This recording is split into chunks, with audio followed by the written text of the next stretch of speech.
याच्यामध्ये आपल्याला दिसतंय की धडा, कविता किंवा इतर जे काही मटेरियल आहेत, वेगवेगळ्या विषयानुसार जे काही धडे आहेत, त्या प्रत्येक धड्यातून आपल्याला कुठलं मूल्य रुजवायचंय, कुठला गाभा घटक रुजवायचा आहे मुलांमध्ये, किंवा कुठलं जीवन कौशल्य मुलांमध्ये रुजवायचंय, इथपर्यंत माहिती दिली गेलेली आहे. त्याचप्रमाणे आपल्याला आणखी एक गोष्ट दिसते ती म्हणजे जी शिक्षकांसाठीच्या हस्तपुस्तिका आहेत, ह्या हस्तपुस्तिकांमध्ये आपल्याला जे काही पाठ टाचणं किंवा पाठ नियोजन दिसत आहेत, याच्यामध्ये सुद्धा आपल्याला गाभा घटक, मूल्य, जीवन कौशल्य ही कुठली मुलांमध्ये आपल्याला त्या धड्यामधून किंवा त्या पाठामधून मुलांपर्यंत पोहोचवायची आहेत याचं मार्गदर्शन केलं जातं. मग आपल्याला पहिला मुद्दा विचारात घ्यावा लागतोय तो म्हणजे मूल्य वेगळ्या पद्धतीनं रुजवण्याची गरज का भासली. मग मूल्य नाहीच आहेत का समाजामध्ये, किंवा आहेत त्याचा तेवढा प्रभावी आपल्याला विचार होत नाहीये का. त्यामुळे त्या दृष्टिकोनातून आपल्याला पहिल्यांदा विचार करावा लागेल. मग मूल्य म्हणजे काय तर आपल्याला दिसतं, म्हणजे आपण जर त्याचे समानार्थी शब्द बघितले तर आपल्याला काय कळतं, मूल्य म्हणजे किंमत, नाही का. मग आता इथं किंमत ह्या दृष्टिकोनातून किंवा प्राइस या दृष्टिकोनातून आपण जर विचार केला तर चालेल का, तर चालू शकतो, कारण ते अर्थशास्त्र आहे आणि अर्थशास्त्राचा आपण जीवनामध्ये विचार करू शकतो. मग मूल्य म्हणजे काय तर आपल्या जीवनाला एक विशिष्ट प्रकारची किंमत देणार अशा आपल्यामध्ये काही गुण असले पाहिजेत असं आपण म्हणू शकतो. या पद्धतीने आपण अर्थशास्त्राची त्या शब्दाचा अर्थ जुळवून त्या पद्धतीने आपण आपल्या जीवनामध्ये त्याचा विचार करू शकतो. मग आपलं जीवन उंचावण्यासाठी, आपल्या जीवनाची किंमत वाढवण्यासाठी अशा कोणते घटक आहेत किंवा अशी कोणती गुण आहेत की जे आपल्यामध्ये आले पाहिजेत आणि येणेकरून आपल्याला आपल्या समाजासाठी, स्वतःसाठी तर आहेच, आपल्या कुटुंबासाठी, आपल्या समाजासाठी आणि पर्यायाने आपल्या देशासाठी, आणि आता आपण ग्लोबल व्हिलेज बनतो आहोत त्यामुळं आपल्या पूर्ण जगासाठी ज्या मूल्यांचा विचार किंवा जे गुणवैशिष्ट्ये आहेत आपल्यामध्ये त्यांचा विचार होऊन आपलं वर्तन अशा प्रकारचं होईल की आपण ग्लोबल व्हिलेज पर्यंत त्या वर्तनाचा फायदा करून देऊ शकतो. मग शिक्षक म्हणून विचार करत असताना आपल्याला खूप साऱ्या लोकांनी खूप साऱ्या गोष्टी सांगितलेल्या आहेत. तर मूल्य म्हणजे काय वगैरे हे सगळं सांगितलंय. तर याच्यामध्ये आपल्याला पहिलं म्हणजे आपण ज्यावेळी शिक्षणाचा विचार करतो तर शिक्षण म्हणजे काय, तर शिक्षणामध्येच आपल्याला 3 मूल्य दिसतात. कुठली दिसतात तर पहिला शिक्षणामधला शी जो आहे तो आहे शिस्त, क्ष आहे ते म्हणजे क्षमाशीलता, आणि न आहे तो आपण म्हणूयात नम्रता. हे 3 गुण आपल्याला ऑलरेडी तिथे दिसतात किंवा ती मूल्य आपल्याला शिक्षणामध्ये दिसतात. परंतु आज आपल्याला जे काही शिक्षण आपण म्हणूयात की फॉर्मल शिक्षण, औपचारिक शिक्षण मिळत आहे, ह्या शिक्षणामधून आपल्यामध्ये त्या गोष्टी येत आहेत का.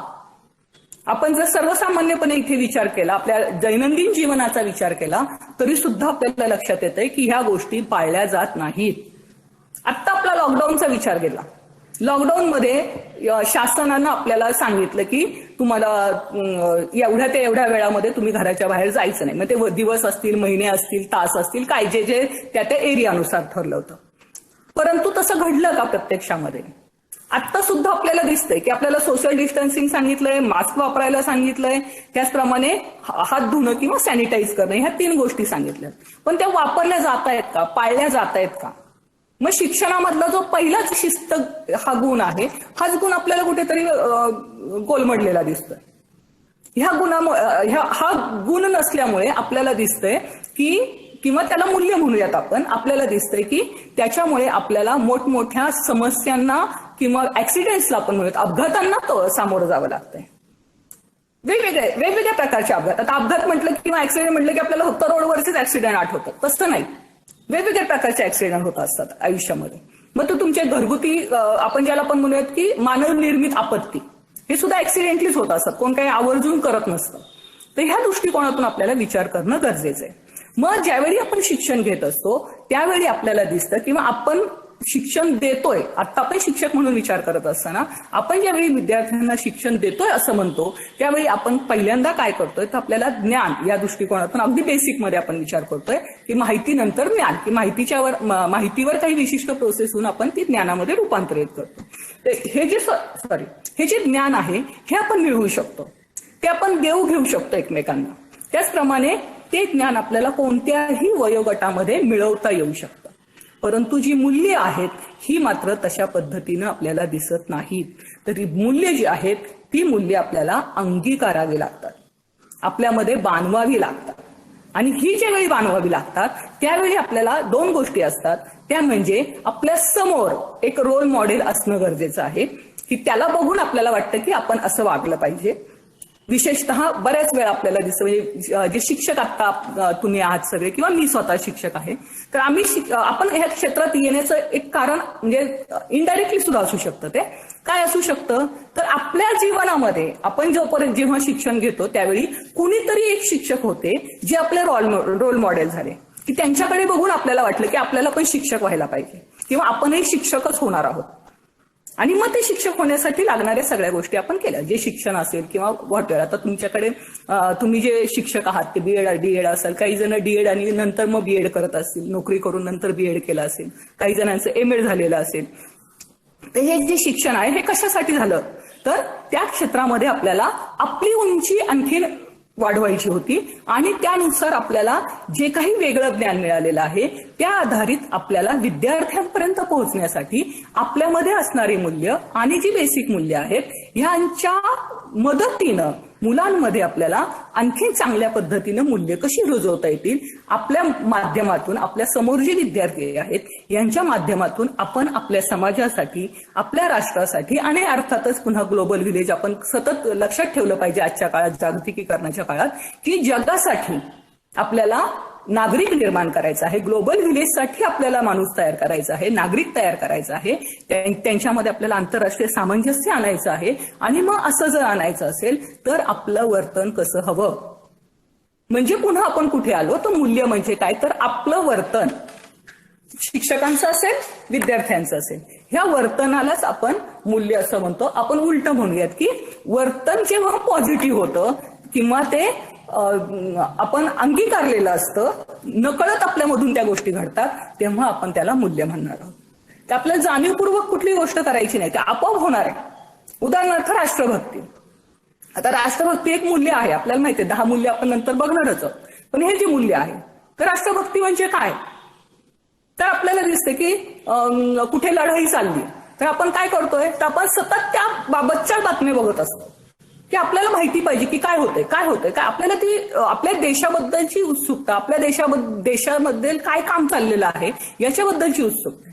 आता हे अगदी आपण सीमारेषेवर किंवा अगदी 2 राष्ट्रांमधलं बोललो, अगदी साधी गोष्ट, 2 देशांमध्ये आपल्याला एखादी मॅच चालली, कुठली असेल ती, बॅडमिंटन असेल, क्रिकेट तर काय आता कॉमनच झालंय, पण इतर कुठल्याही प्रकारचे खेळ असतील तरी सुद्धा आपण लगेच आपले जे काही आता तर मोबाईल आल्यामुळे काय आपल्याला दिसतंय की आपण कुठेही ह्या सगळ्या गोष्टी बघू शकतो, की लगेच आपण बातमी सुरू करतो की अरे काय झालं, आत्ताची परिस्थिती काय, मग आपला देश कुठे आहे.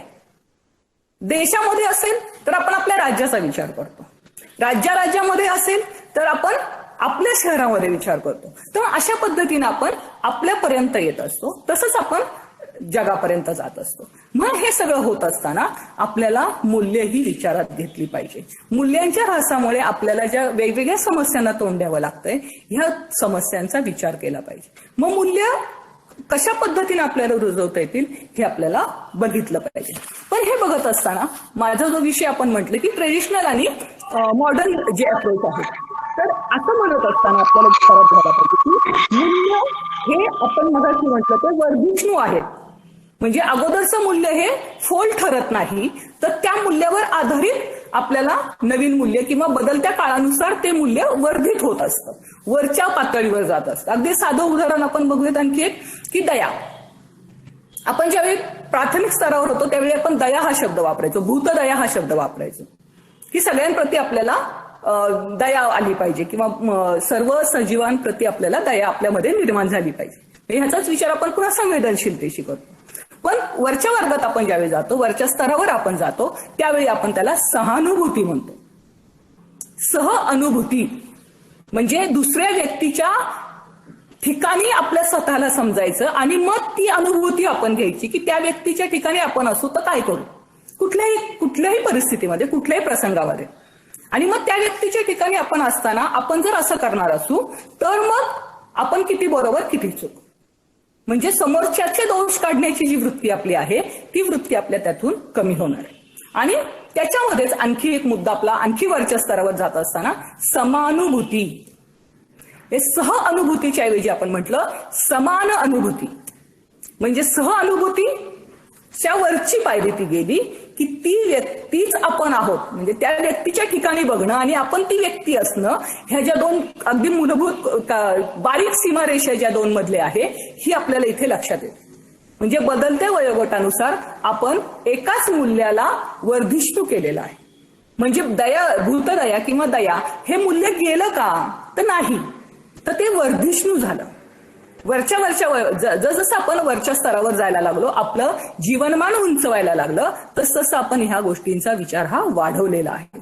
मग या दृष्टिकोनातून आपल्याला ही जी मूल्य आहेत ही मूल्य आपण म्हणजे प्रत्यक्षात मूल्य हा जो शब्द आहे हा शब्द आपल्याला 19व्या शतकानंतर दिसायला लागलाय. प्रत्यक्षामध्ये त्याच्या अगोदर आपण जे काही गुरुकुल पद्धतीने शिक्षण घेत होतो त्या गुरुकुल पद्धतीमध्ये गुरुचं जे काही वर्तन होतं तेच विद्यार्थ्यांसाठी मूल्य होतं. त्या वर्तनामधूनच विद्यार्थी शिकत होते आणि परिणामी विद्यार्थ्यांमध्ये तशा प्रकारचे गुण अवगत होते, संस्कारित होत होते किंवा त्यांच्यामध्ये ते गुण जात होते. विद्यार्थ्यांना ज्या गोष्टींची गरज आहे, ज्या प्रकारचं त्यांना आवड आहे, इंटरेस्ट आहे, छंद आहेत, तशा पद्धतीचं शिक्षण त्यांना दिलं जात होतं. की बाबा एखाद्याला शस्त्रविद्येचं शिक्षणामध्ये इंटरेस्ट आहे तर त्याला तिथे तसं केलं पाहिजे, तर एखाद्याला वाङ्मयामध्ये आहे तर त्याला वाङ्मयाचं शिक्षण दिलं पाहिजे. अशा पद्धतीने ते दिलं जात होतं. सगळ्यांना सगळ्या प्रकारचं शिक्षण द्यावं ही त्यामध्ये आपल्याला गरज वाटत नव्हती आणि त्यामुळं त्या त्या पद्धतीतून मूल्य आपल्याला कसं रुजवता येईल हा विचार केला जात होता. पण आजच्या काळामध्ये आपल्याला दिसतंय साधारणपणे 10वी पर्यंत आपल्याला आपण सर्व विद्यार्थ्यांसाठी, आणि आता आपण राष्ट्रीय स्तरावर विचार करत असल्यामुळे सर्व विद्यार्थ्यांसाठी सर्व विषय सर्व आशय हा एक असला पाहिजे. म्हणजे आपण काय करतोय की आपण कावळा असेल, चिमणी असेल, कबूतर असेल आणि हत्ती असेल, आणखी काय म्हणजे प्राणी पक्षी सगळे एकत्र आहेत आणि त्यांची त्यांची कौशल्य आहेत, परंतु आपण तसं मानत नाहीयेत. आपण म्हणतोय की सगळ्यांनी एक प्रकारचं काम केलं पाहिजे. म्हणजे हत्तीला सुद्धा झाडावर चढता आलं पाहिजे, माशाला सुद्धा आकाशात उडता आलं पाहिजे, पक्ष्यांना सुद्धा पोहता आलं पाहिजे, असं आपण काहीतरी डोक्यामध्ये घेतोय. तर अशा प्रकारच्या शिक्षणाऐवजी शिक्षक म्हणून आपल्या समोर असणारा विद्यार्थी कशामध्ये इंटरेस्ट दाखवतोय आणि कशा पद्धतीनं, म्हणजे मग मला तुम्ही असं म्हणाल की मग आपलं जे काही शिक्षण चाललंय तर मग आपण ते विषय शिकवायचेच नाहीत का, तर शिकवायचे, पण ते किती स्तरापर्यंत शिकवायचे आणि पालकांना समजावून सांगताना किंवा आपण स्वतः सुद्धा प्रत्येक विषयामध्ये विद्यार्थ्यांना गती असली पाहिजे ह्याचा आग्रह का केला पाहिजे. आपण 10वी पर्यंतचा ज्यावेळी विषयांचा विचार करतोय त्यावेळी विद्यार्थ्यांना किमान ह्या विषयांची बेसिक माहिती असावी, मूलभूत माहिती असावी, यासाठी ते विषय शिकवायला घेतलेले आहेत. याचा अर्थ त्यांनी त्या सगळ्या विषयांमध्ये पारंगत व्हायला पाहिजे असं नाही. त्यांना ज्यामध्ये इंटरेस्ट असेल त्या इंटरेस्ट प्रमाणे त्यांनी पुढे त्यामध्ये त्यांनी ती गती घ्यावी हे तिथे अपेक्षित आहे. आणि हे आपण जर शालेय स्तरावरून केलं तर मुलांना भविष्यामध्ये त्याचा फायदा होईल. मग याच्यासाठीची जी आपण यावेळी विशेषतः मूल्यांचा विचार करत असताना कुठलाही विषय असेल तरी सुद्धा त्या विषयांमधून आपल्याला जर मूल्य रुजवायचे असतील तर ते कशी रुजवता येईल हा विचार करणं गरजेचं आहे. मी मगापासून 2-3 वेळा तुम्हाला सांगितलं की पहिली गोष्ट महत्वाची आहे ते म्हणजे कुठलंही मूल्य किंवा कुठलेही संस्कार आपल्याला ज्यावेळी विद्यार्थ्यांवर करायचं आहे शिक्षक म्हणून त्यावेळी ते संस्कार आपल्यामध्ये असणं गरजेचं आहे. पालक म्हणून आपल्यामध्ये जर ते संस्कार असतील तर आपल्या मुलांमध्ये ते जाणार, तशाच पद्धतीनं शिक्षक म्हणून आपल्यामध्ये ते संस्कार असतील तर ते विद्यार्थ्यांपर्यंत जाणार आहे. बऱ्याच वेळा असं होतं की शिक्षक कडक आहे, ते फाटकन बोलतात, मारतात असं विद्यार्थ्यांना वाटतं, परंतु ती वेळ किंवा तो अनुभव त्यांचा जो आहे तो अनुभव वेगळ्या परिस्थितीमध्ये, विशेषतः एखादा विद्यार्थी दंगा करतोय म्हणून त्याला आता तर आपल्याला मारायचंच नाहीये याच्या नियमाप्रमाणे, परंतु आपण ओरडलोय, जास्त ओरडलोय, तर ते ओरडणं सुद्धा मुलांना आता चालत नाही, पालकांना चालत नाही, परंतु त्यांचं जे चुकीचं वर्तन आहे त्या वर्तनाला दिशा देण्यासाठी हे काम केलं गेलं आहे.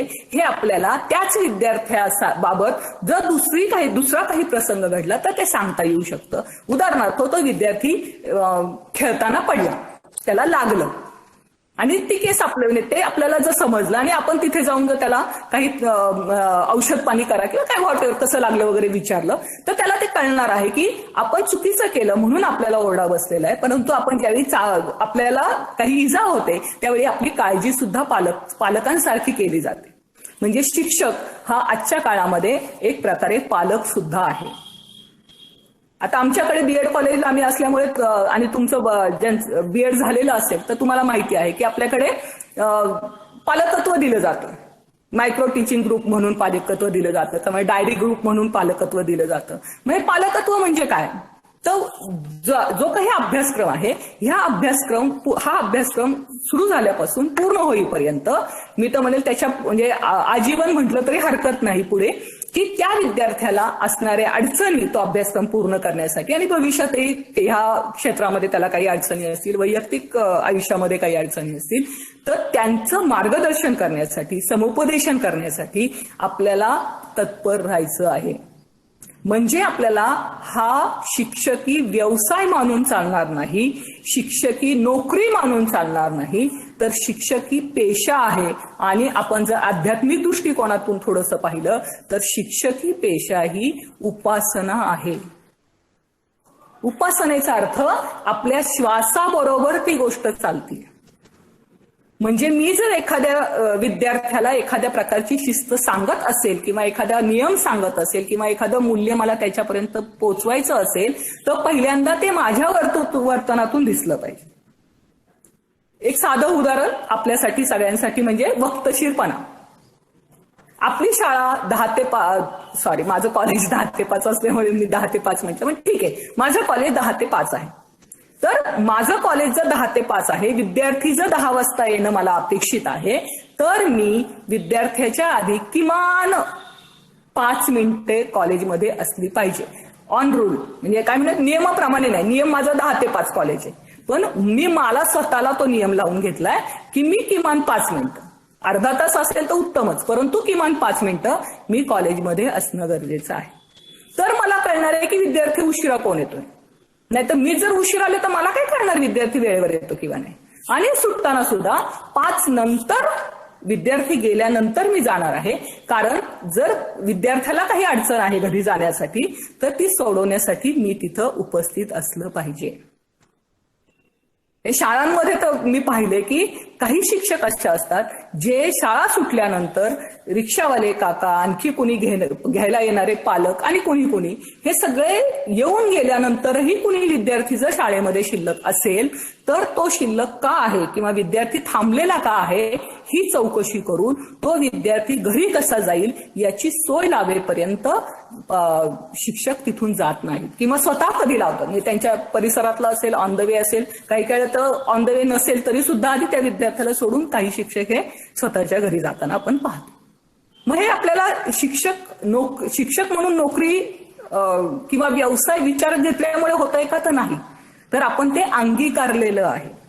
शिक्षक हे क्षेत्र जे आहे हे आपल्याला अनुभवाचं क्षेत्र आहे, वर्तनाचं क्षेत्र आहे आणि या दृष्टिकोनातून आपल्याला विचार होणं खूप गरजेचं आहे. मग हे जे काही मूल्य आहेत ही कुठली मूल्य आहेत? मगाशी तुम्हाला म्हटलं त्याप्रमाणे 10 मूल्य आपण बेसिक मानलेली आहेत. कोणकोणती 10 मूल्य आहेत? तर त्याच्यामध्ये आपण सगळ्यात पहिलं मानतो ते म्हणजे श्रमप्रतिष्ठा.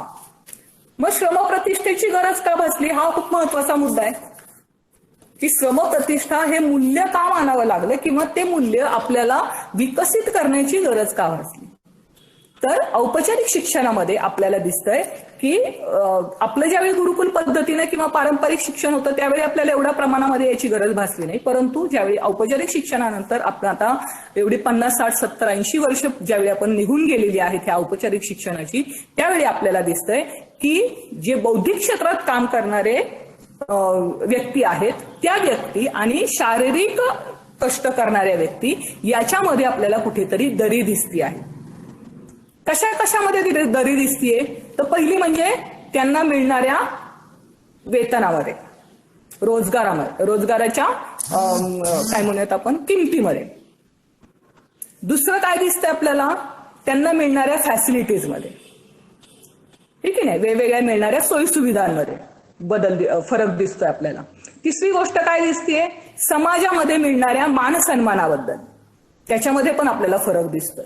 आपल्याला आता दिसतंय की आपल्याला पूर्ण समाजामध्येच एक अशी लहर दिसतीये की प्रत्येकाला पांढरपेशा व्हायचंय, ठीक आहे. पांढरपेशा म्हणजे काय, तर प्रत्येकाला व्हाईट कॉलर काम पाहिजे, टेबल खुर्चीवर बसून काम पाहिजे, शारीरिक कष्टाचं काम नकोय. मग असं जर असेल आणि अशा पद्धतीनं जर समाज चालणार असेल तर मग श्रमजीवींचं काय, किंवा ते कामं कोण करणार. आणि मग त्याच्या अनुसरून आपल्याला विचारात घ्यावं लागतंय ते म्हणजे आपल्याला श्रमाला प्रतिष्ठा दिली पाहिजे. मग श्रमाला प्रतिष्ठा द्यायची म्हणजे काय, तर ह्या जगामध्ये कुणीही कमी काम करत नाही, कुठलंही काम हलकं नाही, कमी दर्जाचं नाही, ही वृत्ती आपल्यामध्ये असणं गरजेचं आहे. आता आपण लॉकडाऊनमध्ये पाहिलं की विशेषतः घरकाम करणाऱ्या ज्या व्यक्ती होत्या, ह्या व्यक्तींना घरकाम पण करायला येता येत नव्हतं लॉकडाऊनमुळे, आणि तरी सुद्धा आपल्याकडे विचार केला गेला आणि त्या लोकांना आपण पूर्ण पगार दिले, कारण त्यांची घरं ही आपण देणाऱ्याच वेतनावर चालणार आहेत. आणि मग ते आपण जर त्यांना वेतन दिलं नाही, ते काम करायला येणार आहेत पण ते येऊ शकणार नाहीयेत, किंवा त्यामुळे समाजाला मोठ्या प्रमाणाचा धोका निर्माण होणार आहे. तर मग आपण काय केलंय, तर त्यांचं घर चालण्यासाठी आपण त्यांना तो मोबदला ते घरी असताना सुद्धा दिलेला आहे. ही श्रमप्रतिष्ठा आहे. बऱ्याचशा ठिकाणी आपल्याला दिसतं की घरी काम करायला येणाऱ्या ज्या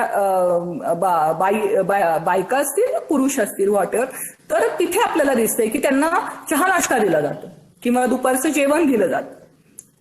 काही ठिकाणी आपल्याला म्हणजे पूर्वी असं असायचं की राहिलेलं अन्न दिलं जायचं, परंतु आता आपल्याला दिसतंय की बऱ्याच वेळा असं दिसतं की राहिलेलं अन्न देण्यापेक्षा गरम गरम जे काही अन्न आहे ते सगळ्यांचं खाऊन झाल्यानंतर तर ते गरम असतानाच जर ते राहिलं किंवा एक्स्ट्राच झालंय आहे, आधीच आपल्याला कळतंय की ते एक्स्ट्रा झालेलं आहे, तर तेव्हाच ते गरम गरम दिलं जातं. तर हा जो फरक आहे की माणसानं माणसाशी माणसासारखं वागणं. लोकशाहीमध्ये जसं आपण म्हणतो की एखाद्या समाजातल्या व्यक्तींसाठी व्यक्तींकडून केलेलं जे राज्य असेल त्याला आपण लोकशाही म्हणतो, तशा पद्धतीने आपल्याला श्रमप्रतिष्ठेचा विचार केला पाहिजे की ते काम सुद्धा तेवढंच महत्वाचं आहे, कारण ते काम जर झालं नाही तर ते काम करणार कोण, किंवा आपल्याला त्यासाठी जो वेळ द्यावा लागणार आहे तो आपल्याकडे आता उपलब्ध नाही. म्हणजे आपण आपल्याच वेळेचं मोल हे त्यांना देतो आहोत, आपण काही कुणावर उपकार करत नाही. ही भावना आपल्यामध्ये असणं गरजेचं आहे की त्यांच्यामुळे आपलं काम हे सुकर होत आहे. आत्ताच्या परिस्थितीमध्ये आपल्याला दिसतंय की वैज्ञानिकचे शोध लागत आहेत मोठ्या प्रमाणामध्ये, त्याच्यामुळे बऱ्याच ठिकाणी आपल्याला दिसतंय की आपण तंत्रज्ञानाचा वापर करून, यंत्रांचा वापर करून बरंचसं काम हे आपल्या घरकाम विशेषतः आणि ऑफिसमधलं काम सुद्धा, वेगवेगळ्या ऑफिसेसमध्ये चालणारे कामं सुद्धा आपण यंत्रांमार्फत करायला लागलोय की जेणेकरून व्यक्तीवर डिपेंड राहणं आपण कमी केलेलं आहे. परिणामी आपल्याला दिसतंय की आपल्याकडे बेरोजगारी वाढताना दिसते.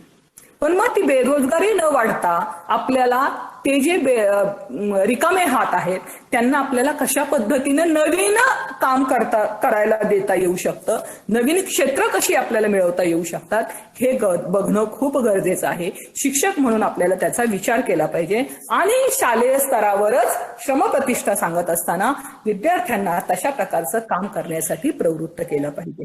आणि आपण स्वतः सुद्धा कुठल्याही कामाला कमी लेखता कामा नये. म्हणजे आमच्याकडे तर बीएड कॉलेजला मुलं विद्यार्थी आमची समाजसेवा करायला लागले तर आम्ही पण त्यांच्याबरोबर करतो. म्हणजे अगदी प्लास्टिक उचलायला लागले तरी आम्ही सुद्धा प्लास्टिक उचलायला लागतो, इथपर्यंत आम्ही कामं करतो. कारण काय, तर तुम्ही स्वतः केलं नाही तर मुलांपर्यंत ते पोहोचणार कसं.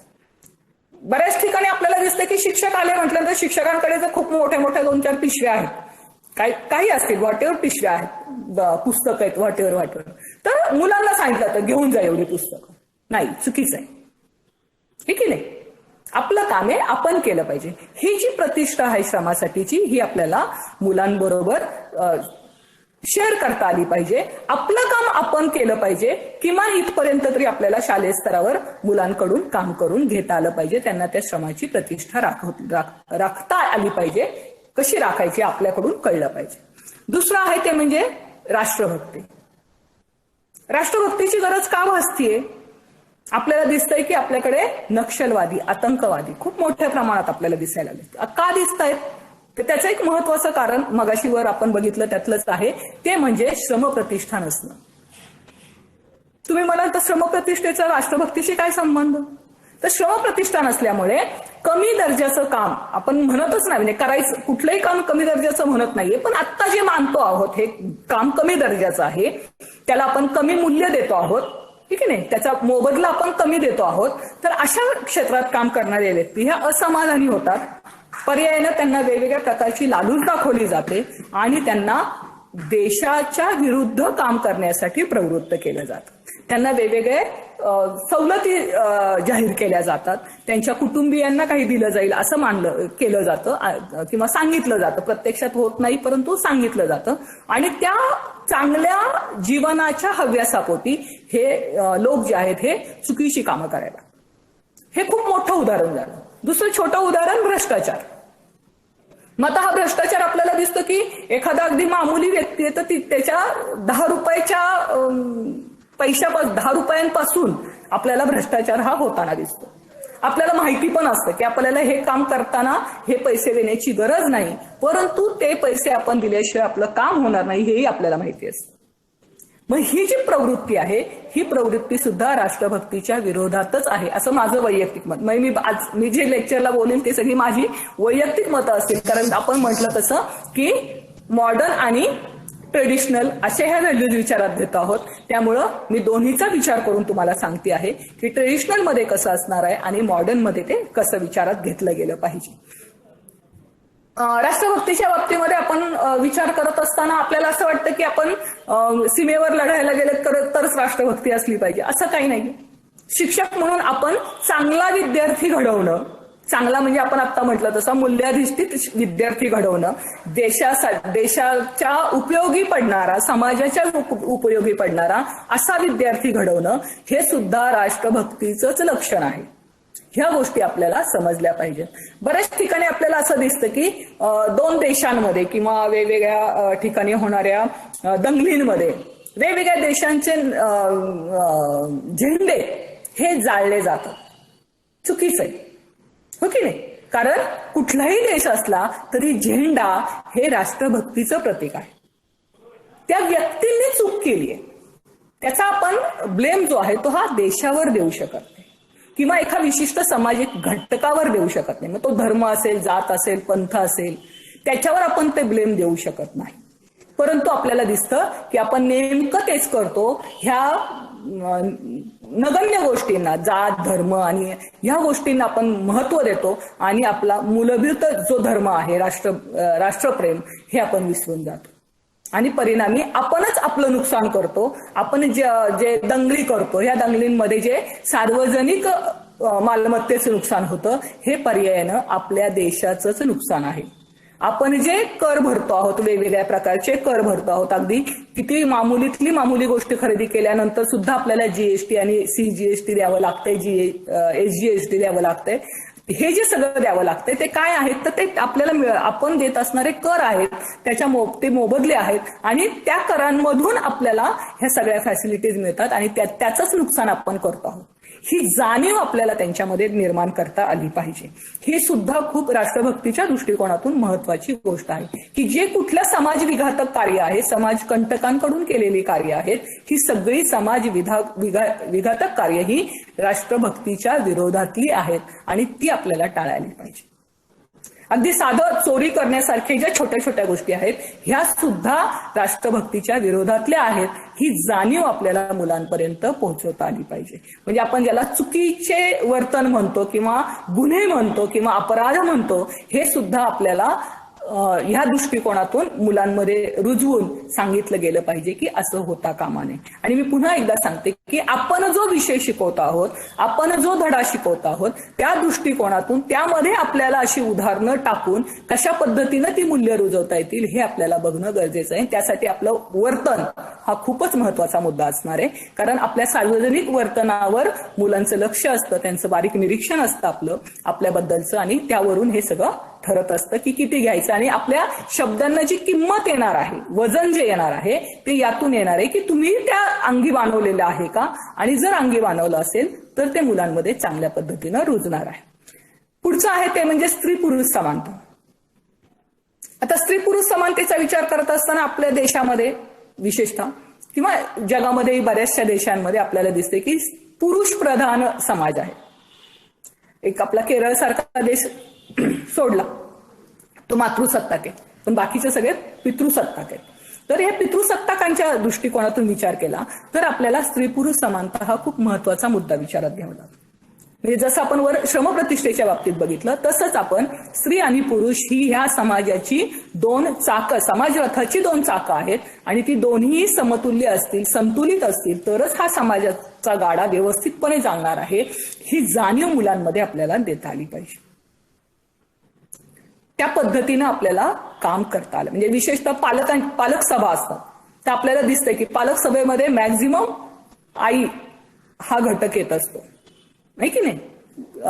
पिता हा घटक खूप कमी असतो, माता हा घटक जास्त असतो.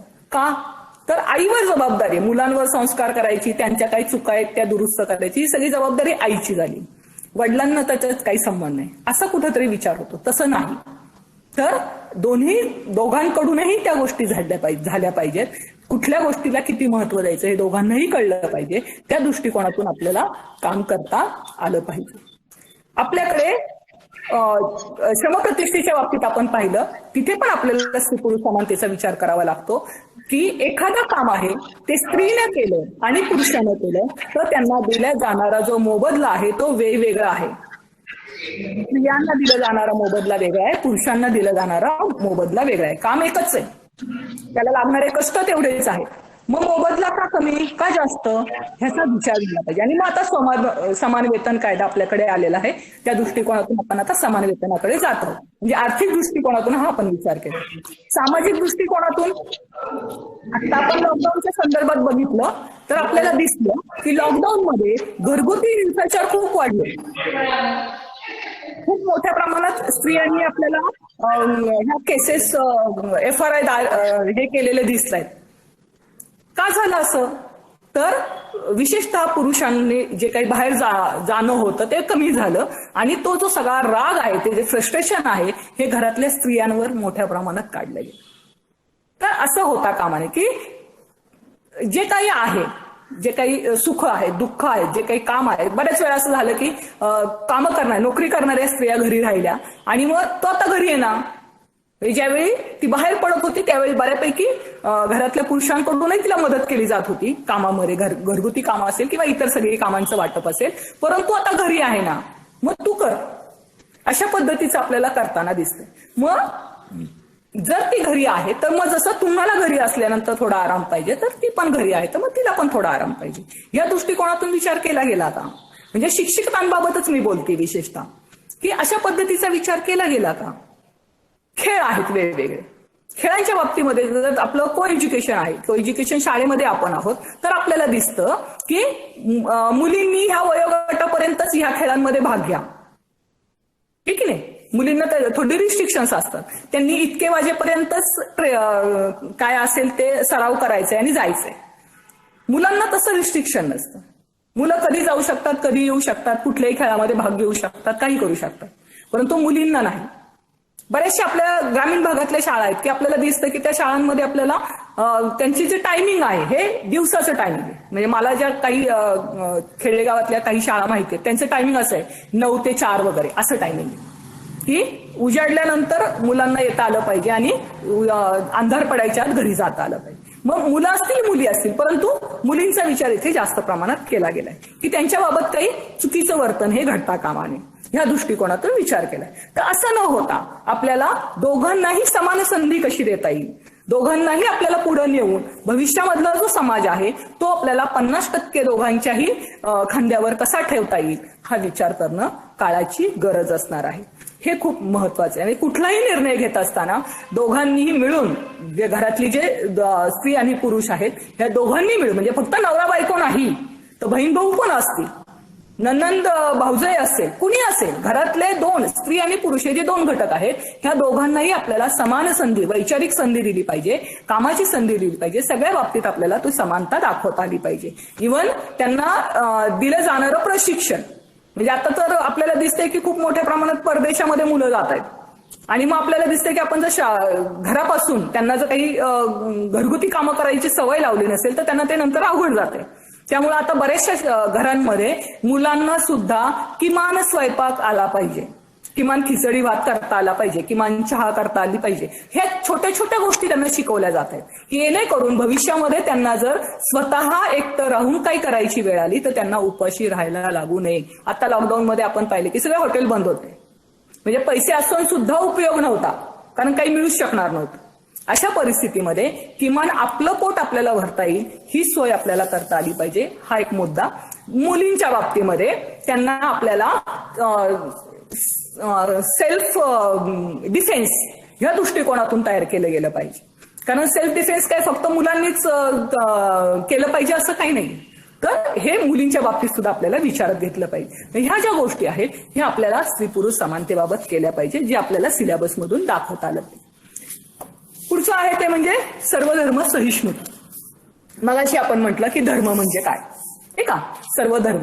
तर धर्मांच्या बाबतीमध्ये विचार करत असताना धर्म म्हणजे वर्तन असा आपण जर विचार केला, चांगलं वर्तन म्हणजे धर्म, चांगले विचार म्हणजे धर्म, तर आपल्या ह्या सगळ्या धार्मिक काय ते भांडणं आहेत ही सगळी, किंवा जातीय भांडणं आहेत ही सगळी भांडणं ही मिटणार आहेत. तर धर्म विचारात घेतला तर एकच धर्म आहे, तो म्हणजे माणुसकी. याच्या व्यतिरिक्त कुठलाही धर्म जगात नाही. मग माणुसकी म्हणजे काय, तर माणसाने माणसाशी माणसासारखं वागायचंय. समोरच्याने माझ्याशी कसं वागल्यानंतर मला वाईट वाटेल, समोरच्यानं माझ्याशी कसं वागल्यानंतर मला चांगलं वाटेल हे मला सांगता येऊ शकतं, आणि मग मी त्याच्याशी तसंच वागलं पाहिजे. साहजिक आहे नाही का, कुठलाही प्रसंग असेल. मगाशी आपण जो समानुभूतीचा विचार केला तो आपल्याला इथे करता येऊ शकतो. आणि त्याचबरोबर आपल्या देशामध्ये आपण जो विचार करतो धर्मांच्या बाबतीमध्ये, तर आपण सर्व धर्मांना समान स्थान मानतो. आपण कुठलं म्हणजे धर्मनिरपेक्षच आहोत. आपला देशच धर्मनिरपेक्ष आहे. आपला धर्म कुठल्याही धर्माला धरून नाही. धर्मनिरपेक्ष म्हणजे ज्यावेळी आपल्या देशाला स्वातंत्र्य मिळालं त्यावेळी जगामधले जे वेगवेगळे देश आहेत ते वेगवेगळे धर्म त्यांनी आत्मसात केले होते किंवा त्यांनी मानले होते, स्वीकारलेले होते. आणि त्यावेळी आपल्या देशाने निर्णय घेतला की आपल्याला कुठल्याही धर्माच्या गटामध्ये जायचं नाही, आपल्याला धर्मनिरपेक्ष राहायचं. मग धर्मनिरपेक्ष म्हणजे काय, तर आपल्याला कुठला धर्म मानायचा नाही असं आहे का, नाही. तर आपल्याला आपण विचार घेतो, आपण आपला असा विचार करतो की आपल्याला म्हणजे व्यक्तीला, कुठल्याही व्यक्तीला ज्या धर्माचे जे विचार, जी आचरण योग्य वाटतं, त्याला स्वतःला आत्मसात करावं वाटतं, तो धर्म त्यानं आत्मसात करावा. म्हणजे आपण जे बोलीभाषेतले धर्म मानतो, हिंदू, मुस्लिम, शीख, ईसाई, हे जे सगळे धर्म मानतो ते धर्म, एका धर्मातून दुसऱ्या धर्मात जायला सुद्धा आपल्याकडे आपण मान्यता दिलेली आहे, म्हणजे कायद्यानुसार मान्यता दिलेली. तर ह्या ज्या सगळ्या गोष्टी आहेत ह्या आपल्याला सर्वधर्म सहिष्णुतेचा विचार करायला लावतो, सर्वधर्म समानतेचा विचार करायला. मग याच्याबरोबरच आपण आपला जो धर्म आहे तो आपल्या पद्धतीनं मानत असताना समोरच्यानं त्याचा धर्म त्याच्या पद्धतीनं मानताना आपण त्याला कुठल्याही प्रकारे मनाई करू शकत नाही किंवा त्याला आपण चुकीचं मानता कामा नये. त्याचा धर्मही आपल्या इतकाच श्रेष्ठ आहे, आपल्या इतकाच चांगला आहे, आपल्या इतकाच मान्यता प्राप्त आहे, हे आपल्याला मान्य करायला पाहिजे. आपल्याला शिवाजी महाराजांची गोष्ट माहिती आहे, अफजल खान, ठीक आहे नाही. अफजल खानाला जे काही प्रसंग झाला, परंतु शिवाजी महाराजांनी अफजल खानाची कबर बांधली की त्याच्या धर्मानुसार त्याचे जे काही अंत्यविधी आहेत हे केले गेले पाहिजेत. हे शिवाजी महाराज एक उदाहरण म्हणून, मोठं उदाहरण म्हणून तुम्हाला एक उदाहरण दिलं. तर ह्या गोष्टींचा विचार आपल्याला करावा लागणार. दुसरं आहे ते म्हणजे राष्ट्रीय एकात्मता. पुन्हा राष्ट्रीय एकात्मते हे सगळे समाजकंटक गरजेचे जबाबदार आहेत. भ्रष्टाचार करणारे समाजकंटक, आता म्हटलं तसं नक्षलवादी, आतंकवादी, नंतर वेगवेगळे धर्म पाळणारे, हे की नाही, जाती पाळणारे, पंथ पाळणारे, हे एकमेकांमध्ये कुठेतरी विषमता निर्माण करतात आणि राष्ट्रीय एकात्मतेला धोका पोहोचवण्याचा प्रयत्न करतात. तर पुन्हा आपण माणुसकी हाच धर्म मानून आपल्या राष्ट्राच्या विकासासाठी, आणि आता पण राष्ट्राचा विकास म्हटलं की तो पुन्हा आधी समाजाचा आणि मग आपल्या त्याच्या अगोदर आपल्या कुटुंबाचा आणि मग आधी आपला, मग आपल्या विकासासाठी, आपल्या कुटुंबाच्या विकासासाठी, समाजासाठी आणि राष्ट्राच्या विकासासाठी जे काही चांगलं मला करता येईल ते मी करणार आहे. आणि त्यासाठी मी माझ्या समाज बांधवांना, माझ्या राष्ट्र बांधवांना त्यामध्ये सामील करून घेणार आहे. मी जर एखादा व्यवसाय उभा केला तर त्या व्यवसायामध्ये मी त्या व्यवसायाला आवश्यक जी कौशल्य असणार आहेत ते कौशल्य असणाऱ्या व्यक्तीला मी तिथे प्राधान्य देणार आहे. त्यामध्ये मी कुठल्याही प्रकारे त्या व्यक्तीचा जात कुठली, धर्म कुठला, त्याचं लिंग कुठलं, त्याचं शिक्षण म्हणजे त्या व्यवसायासाठी आवश्यक असेल ते शिक्षण पाहिजे, प्रशिक्षण पाहिजे, परंतु इतर गोष्टी ज्या त्याच्या आहेत याचा मी संबंध लावणार नाही. ह्या गोष्टींचा विचार आपल्याला करता आला पाहिजे की कुठल्याही कारणानं आपल्या देशाच्या प्रगतीला हानी पोहोचेल असं काम माझ्याकडून होणार नाही कुठल्याच प्रकारे. आणि मग आपले जे छोटे छोटे भांडणं आहेत, तंटे आहेत, अगदी शेजाऱ्यांशी सुद्धा भांडणं आहेत आपली, तर हे आपल्याला हळूहळू मग आपल्याला कळणार आहे की नाही असं होत. वेगवेगळ्या कारणांनी आपण त्यातून परावृत्त होऊ शकणार आहोत की आपल्याला आपल्या देशाच्या भविष्यासाठी, विकासासाठी सगळ्यांनी मिळून काहीतरी चांगलं काम करायचं आहे. आणि ते करण्यासाठी मी माझ्या कुटुंबापासून, माझ्या सोसायटीपासून चांगल्या गोष्टींना सुरुवात करेल. म्हणजे गणेशोत्सवाचं उदाहरण घेतलं तरी सुद्धा चालू शकतं की गणेशोत्सवामध्ये जे वेगवेगळे कार्यक्रम होतात तर त्या कार्यक्रमांना प्राधान्य देत असताना आपल्याला ह्या राष्ट्रीय एकात्मतेचा विचार, कारण आता आपण जर कुठल्याही सोसायट्यांमध्ये, हाऊसिंग सोसायट्यांमध्ये राहत असू तर आपल्याला सर्व जाती धर्माचे लोक तिथे राहताना दिसत आहेत. एकाच कॅटेगरीचे लोक आपल्याला तिथे किंवा एकाच समाजाचे लोक आपल्याला एखाद्या सोसायटीत दिसणं त्या मानानं कमी आहे, परंतु आपल्याला हा विचार करता येऊ शकतो. त्यामुळं आपल्याला सर्व व्यक्ती, आपल्या देशातल्या सर्व व्यक्ती हा एकत्र आहेत आणि सगळ्यांचा मिळून, म्हणजे आपण आपल्या कुटुंबाच्या सर्व व्यक्तींचा जसा विचार करतो तसा आपल्या राष्ट्रातील सर्व नागरिकांचा आपल्याला विचार करता आला पाहिजे. मग हे जे आहे हे आपल्याला ज्यावेळी आपण विशेषतः नेतृत्व गुण विचारात घेतो आहोत, आपले विद्यार्थी ज्यावेळी राजकीय क्षेत्रामध्ये कुठलं नेतृत्व दाखवत आहेत नाही का, राजकीय क्षेत्रामध्ये काय नगरसेवक झाले, काय उपमंत्री झाले, होणार आहेत भविष्यात ते सगळे, तर त्यावेळी त्यांना विचार करायचा आहे की माझ्या देशाच्या विकासासाठी मी चांगल्या पद्धतीनं कसं काम करणार आहे, माझा देश एकत्र राहण्यासाठी मला काय करायचं आहे, आणि मग मी ही राष्ट्रीय एकात्मता जास्त चांगल्या प्रकारे जोपासू शकणार आहे. परंतु मगाशी म्हटलं तसं ही मूल्य विशिष्ट वेळेमध्ये रुजवली तरच त्याचा फायदा होणार आहे, नंतर त्याला आपल्याला वरून चिकटवता येणार नाही. म्हणून आपल्याला शाळांमध्ये खूप महत्वाची ही गोष्ट आहे. आणखी एक महत्वाचं आजच्या काळामधलं मूल्य म्हणजे वैज्ञानिक दृष्टिकोन.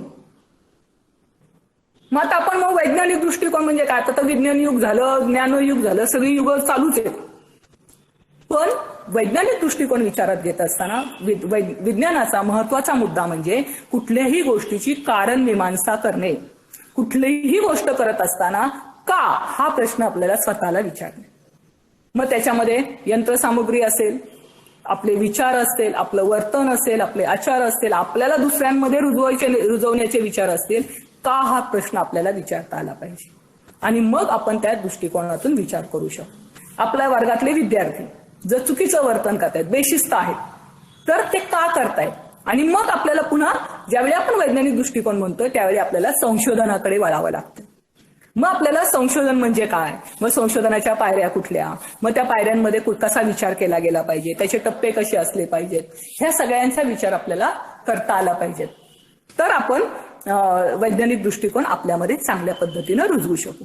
समाजामध्ये ज्या वेगवेगळ्या अपप्रवृत्ती आहेत नाही का, अंधश्रद्धा आहेत वेगवेगळ्या प्रकारच्या. आता आपलं खूप मोठ्या प्रमाणामध्ये गाजलेल्या काही 2-4 केसेस आहेत आपल्या समाजामधल्या, आपल्याला आता नावं नको घेऊयात आपण, परंतु ह्या ज्या सगळ्या गोष्टी आहेत तर ह्या अंधश्रद्धांच्या बाबतीमध्ये किंवा काही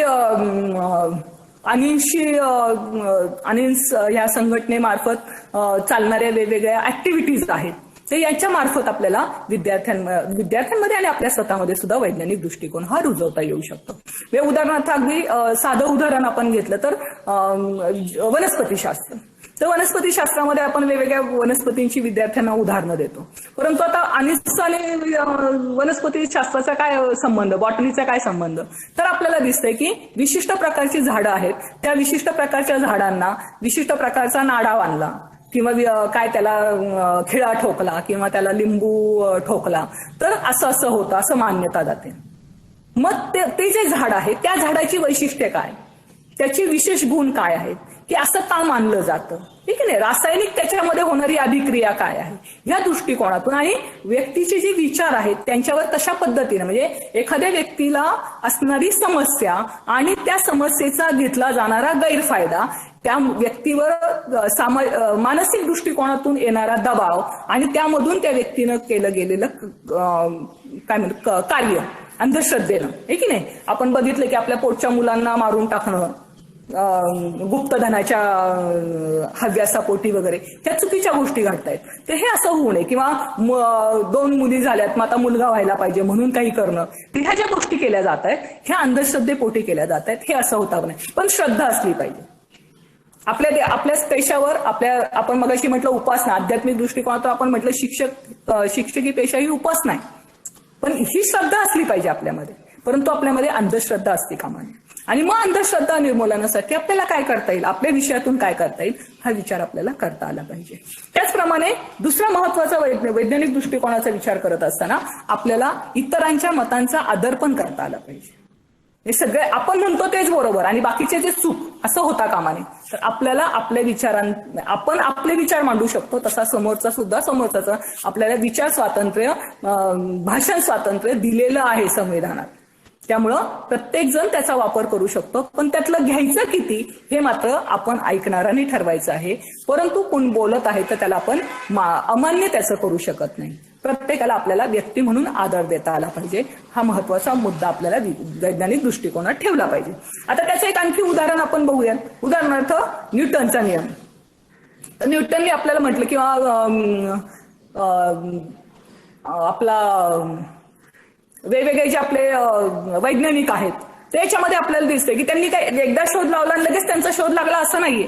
तर त्यांनी 50,000, 2,000, 50,000 वेळा 30 कृती केली, त्याच्यामध्ये येणाऱ्या त्रुटी बघितल्या, त्यात सुधारल्या, त्याच्यातून परत शिकले. असं करत करत कुठेतरी त्यांना यश आलं.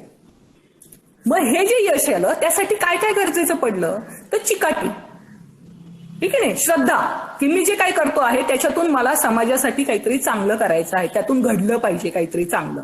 आता आपण लॉकडाऊनच्या काळामध्ये पाहिलं की खूप साऱ्या अगदी लहान लहान मुलांनी सुद्धा छोटे छोटे शोध लावले. उदाहरणार्थ शेतीकाम. आता शेतामध्ये काम करायला मजूर भेटेनात, मग मुलांनी छोट्या छोट्या इक्विपमेंट तयार केली की त्या इक्विपमेंटच्या मार्फत ते शेतामध्ये काम करू शकतायत, ठीक आहे नाही. तर किंवा शेतातली कामही सोपी करू शकतायत. आता आपल्याला दिसतंय की आपण लॉकडाऊनच्या काळात आपल्याच पेशाचा विचार केला तर आपण काय केलं, तर आपण ऑनलाईन तास सुरू केले. पण ह्याचा वैज्ञानिक दृष्टिकोनातून विचार करताना, म्हणजे किंवा आता आपण ऑनलाईनच बोलतो आहोत, पण आता ह्याचा वैज्ञानिक दृष्टिकोनातून विचार करताना आपल्याला हा पण विचार केला पाहिजे की आपण शारीरिक दृष्टिकोनातून याचा किती चुकीचा भाग होतोय, नाही का. मानसिक, भावनिक, वैचारिक ह्या दृष्टिकोनातून सुद्धा आपल्याला त्याचे काही ड्रॉबॅक दिसत आहेत. म्हणजे हे ड्रॉबॅक कमी करून आपल्याला जास्तीत जास्त चांगल्या प्रकारे ह्या माध्यमाचा वापर कसा करता येईल हे बघणं गरजेचं आहे. एक बाजू आणखी एक सांगते तुम्हाला की बऱ्याच वेळा असं होतंय की विशेषतः लेक्चरच्या बाबतीत किंवा आम्ही वर्गामध्ये ज्यावेळी अध्यापन करतोय की भर दिला जातोय की तुम्ही ई कंटेंट तयार करा. आता ई कंटेंट म्हणजे काय, तर मला जे दिसलं ते मी सांगते. तर बऱ्याच वेळा असं दिसतं ई कंटेंट म्हणजे काय, तर पीपीटी. आणि पीपीटी म्हणजे काय, तर टाईप केलेलं मटेरियल. आता टाईप केलेल्या मटेरियलची खरोखर कुठल्या वयोगटाला गरज आहे, किती गरज आहे, कशा पद्धतीनं गरज आहे, हे खूप महत्वाचा मुद्दा आहे. आता मला जर याच्यावर पीपीटी तयार करायची, मी काय करणार आहे, तर एक मूल्य, मग त्याची व्याख्या, आणि ते आपल्याला कसं वर्तन, विद्यार्थ्यांमध्ये आपल्याला त्याच्यामध्ये कसं वर्तन बदल करता येईल, एवढं टाकलं की झाली माझी पीपीटी तयार.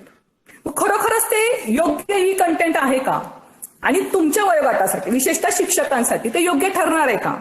मी जर अशा प्रकारची पीपीटी इथं लावली, हे चुकीचं आहे असं पण नाही, परंतु त्या वयोगट पण खूप महत्वाचा आहे. मी जर इथं पीपीटी तशी लावली तर माझ्या लेक्चरकडे किंवा माझ्या लेक्चरमधून तुम्ही ज्या नोट्स काढतात इकडे लक्ष जाणार नाही, माझ्या लेक्चरकडे तुमचं लक्ष नाही, तर तुमचं लक्ष असणार आहे पीपीटीकडे, की त्याच्यामध्ये जे शब्द आहेत ते मी उतरवून घेईन, येणेकरून मला जर आता मला माहित नाही तुम्हाला परीक्षा असणार आहे किंवा नाही, परंतु 6 दिवसांनी जर माझी परीक्षा असेल तर त्यावर काही प्रश्न आला तर मला विचारता त्याचं उत्तर देता आलं पाहिजे.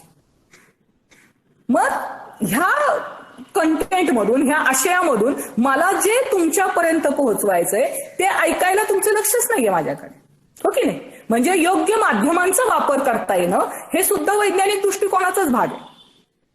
कुठल्या वयोगटासाठी कुठल्या कंटेंटसाठी कशा प्रकारचं माध्यम वापरायचं हे सुद्धा एक प्रकारचं वैज्ञानिक दृष्टिकोन आपल्याला म्हणावा लागेल. छोटी मुलं आहेत तर त्यांना लागणार आहे, त्यांना व्हिडिओ दाखवावे लागणार, त्यांना चित्र दाखवावी लागणार, कारण त्याशिवाय त्यांना कळणार नाही. परंतु मोठ्या व्यक्तींना जे आपल्याला शब्दांचा वापर करून सांगता येणार नाही त्यासाठी आपल्याला शैक्षणिक साधनांचा वापर केला पाहिजे. ही शिक्षकांसाठीची महत्वाची कसोटी असेल.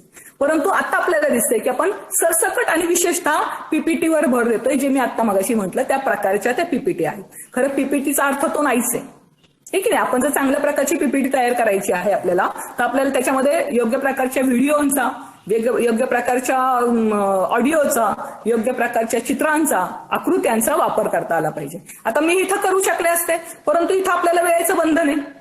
मला जर 10 मूल्यांचा विचार करायचा आहे तर तेवढ्या वेळामध्ये ते होणार नाही. किमान मला ती मूल्य तर स्पष्ट करता आली पाहिजेत उदाहरण देऊन. त्यामुळं मला शैक्षणिक साधनांचा वापर करणं एवढ्या वेळामध्ये शक्य होणार नाही. म्हणजे आता मला जर ही 10 मूल्य माझ्या तासांमध्ये माझ्या कॉलेजमध्ये करायची आहेत तर मला जवळजवळ 4 ते 5 तास लागणार, कारण मला मुलांमध्ये ती रुजवायची आहेत. मुलांना फक्त अर्थ सांगायचे नाहीत. परंतु आपण सगळे शिक्षक आहोत, आपण हे सगळं केलेलं आहे, करत आहोत.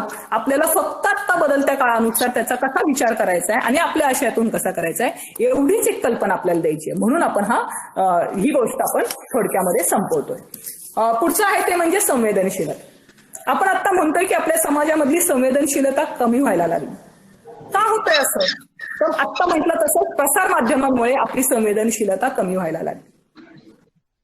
आपल्या म्हणजे आता मला जे काही व्हिडिओमध्ये काही चेहरे दिसत आहेत त्याच्यातून मी सांगेल की आपला जो वयोगट आहे या वयोगटामध्ये आपण ज्यावेळी साधा सिनेमा पाहत होतो त्यावेळी सुद्धा एखादा जर दुःखद प्रसंग असेल तर आपल्या डोळ्यातून पाणी यायचं. किंवा आता सुद्धा काही वेळेला खूप मोठा काय म्हणतो खूप सिरियस असेल एखादा प्रसंग तर आपल्या डोळ्यातून पाणी येतं. पण आत्ताची पिढी म्हणते अरे खोटं आहे, त्याला काय रडायचंय. आणि त्याचाच विचार आपण करतोय की प्रत्यक्ष अपघात घडलेला आहे, आपण तिथून चाललेलो आहोत, आपण पटकन मदतीला धावून येतो. परंतु आत्ताची पिढी म्हणते चला आई बाकीची लोक आहेत, आपल्याला काही गरज पडली, चला आपण जाऊयात, आपल्याला वेळ होतोय. म्हणजे आपली संवेदनशीलता कुठेतरी कमी होती. कुठल्याही क्षेत्रामध्ये संवेदनशीलतेला खूप महत्व दिलं पाहिजे. हे सगळी मूल्य ही एकमेकांना जॉईन झालेली आहेत. कुठलंही मूल्य आपण वेगळं काढू शकत नाही. कुठलंही उदाहरण घेतलं तरी सगळी मूल्य आपल्याला तिथे विचारात घ्यावी लागतात. आणि ती जर आत्मसात असतील तर आपल्याला ह्यावेळी हे मूल्य वापरायचं असं करायची गरज पडत नाही. ते प्रसंगानुरूप आपल्यामध्ये आपोआप येणार आहे की त्यावेळी आपल्याला काय करायचंय, कशा पद्धतीने हँडल करायचंय. म्हणून संवेदनशीलता असणं गरजेचं आहे. पुढचं एक मूल्य आपण महत्वाचं म्हणतोय ते म्हणजे सौजन्यशीलता. मगाशी आपण शिक्षणामध्ये जो न होता त्याचं म्हटलं होतं नम्रता. याच्यामध्ये आपण म्हणतोय सौजन्यशीलता. म्हणजे इतरांबरोबर वर्तन करत असताना आपल्या बरोबर जसं वर्तन व्हायला पाहिजे तशा पद्धतीचं करावं. आदर एकमेकांबद्दल असावा, एकमेकांच्या विचारांचा आदर असावा, मतांचा आदर असावा. की विरोधासाठी विरोध असं होता कामा नये. कुणी एखादं मत मांडलं तर त्यांनी का मांडलं तसं, अर्थात त्याला पण ते एक्सप्लेन करता आलं पाहिजे. अशा पद्धतीने आपल्याला एकमेकांना समजून घेऊन समाजासाठी आपल्याला विकास होण्यासाठी, प्रगती होण्यासाठी कसं काम करता येईल हे बघणं गरजेचं आहे. कारण मूल्य शिक्षण देणं किंवा मूल्य रुजवणं पुढच्या पिढीमध्ये हे टीमवर्क आहे. हे कुणाही एका व्यक्तीचं काम नाही, हे टीमवर्क आहे. आणि हे टीममध्ये फक्त शिक्षक नाहीये, तर याच्यामध्ये विद्यार्थ्यांच्या परिसरामध्ये असणाऱ्या सर्व व्यक्ती, कुटुंबातील सर्व व्यक्ती, समाजातील सर्व व्यक्ती, कारण मगाशी म्हटलं तसं रोल मॉडेल असणार आहेत त्यांच्यासमोर. आणि त्यानुसार बऱ्याच वेळा असं होतं की आत्ताची पिढी म्हणते आमच्या समोर रोल मॉडेलच नाहीये. ठीक आहे, रोल मॉडेल नाहीये, तुमच्या पुढे होतं पण आमच्या पुढे नाहीये. ठीक आहे, तुम्ही व्हा रोल मॉडेल. मग तुम्हाला काय अपेक्षित आहे, कसं रोल मॉडेल पाहिजे तसे तुम्ही व्हा पुढच्या पिढीसाठी. ठीक आहे नाही, अशा पद्धतीने आपल्याला मुलांना प्रोत्साहित करता आलं पाहिजे, त्यांना पुढे नेता आलं पाहिजे. हे खूप महत्वाचं आहे. त्यांना तशा प्रकारे प्रेरणा मिळाल्या पाहिजे. कारण ते जर मिळालं तरच ते विद्यार्थी चांगल्या पद्धतीनं घडू शकणार आहेत. त्यांच्या जे काही चुका आहेत ह्या चुकांना आपल्याला योग्य वेळी बांध घातला तर त्यांना भविष्यामध्ये ज्यावेळी तसे प्रसंग येणार आहेत की तेव्हा त्यांना कळणार आहे की अरे त्यावेळी आपली चूक सुधारली म्हणून आज आपण इथे आहोत. आणि मग तेव्हा त्यांना कळणार आहे की त्या शिक्षकांमुळे आपण इथे आहोत. पण अर्थात त्यांना वेळ लागणार, परंतु आपण असणारे ते बरोबर असणारे ही जाणीव आपल्यामध्ये असणं गरजेचं आहे. त्या पद्धतीने आपल्याला मुलांना हँडल करता आलं पाहिजे. वक्तशीरपणाबद्दल आपण मगाशी बोललो की वेळ हा खूप महत्वाचा मुद्दा आहे जो आपल्याला दिसत नाही परंतु असतो, हे की नाही. आता आपण बघितले की आपण तास किती 2:30ला तास सुरू केला, आता 3:30 झाले, वेळ गेली, 1 तास गेला, आता तो पुन्हा येणार नाहीये. मग जो काही वेळ आपल्याला मिळालेला आहे ज्याला आपण क्वालिटी टाइम म्हणतो तो आपल्याला देता आला पाहिजे. आपल्या वेळेला महत्व आहे तसंच समोरच्याच्याही वेळेला महत्व आहे. बरेच वेळा असं होतं की मी लेक्चर देते तर समोरच्याला वाटतं काय आम्हाला काय माहित नाही का याच्यातलं, काय सांगतायत, जाऊ दे ट्रेनिंग चाललंय ना, आपल्याला काहीतरी फायदा, आपल्याला काय आर्थिक फायदा आहे नाही का, ट्रेनिंग झाल्यामुळे तुम्हाला काही बढती असेल किंवा काय असेल, कंपल्सरी आहे म्हणून मला कळलं, तर मग कंपल्सरी आहे मग आता घ्या ऐकून, काय बिचारी बोलल ती घ्या ऐकून, काय फरक पडतोय, आपण आपल्या जागेवर तर बसलोय, आपल्या घरी तर बसलोय, आपल्या ऑफिसला बसलोय, काय करायचंय आपल्याला वेगळं, आहे की नाही. किंवा बऱ्याच वेळा असं होतंय की व्हिडिओ बंद करायचा आहे चालू, इथे फक्त ऑनलाईन तुम्ही दिसताय, बस संपला विषय, तुमची अटेंडन्स लागली. तर हे पळवाटा जे आहेत ह्या पळवाटा वाईट आहेत. तर ह्या गोष्टींचा विचार करता आला पाहिजे. वेळ ही आपण म्हणतो की आपण जर वेळेचं महत्व जाणलं नाही तर वेळ भविष्यामध्ये आपलं महत्व जाणणार नाही. आपण जेवढी वेळ वाया घालवणार तेवढंच वेळ आपल्याला वाया घालवणार आहे, हे कायम लक्षात ठेवलं पाहिजे. त्यामुळं क्वालिटी टाइम हा खूप महत्वाचा असेल सर्वच क्षेत्रात, सर्वांच्याच बाबतीत.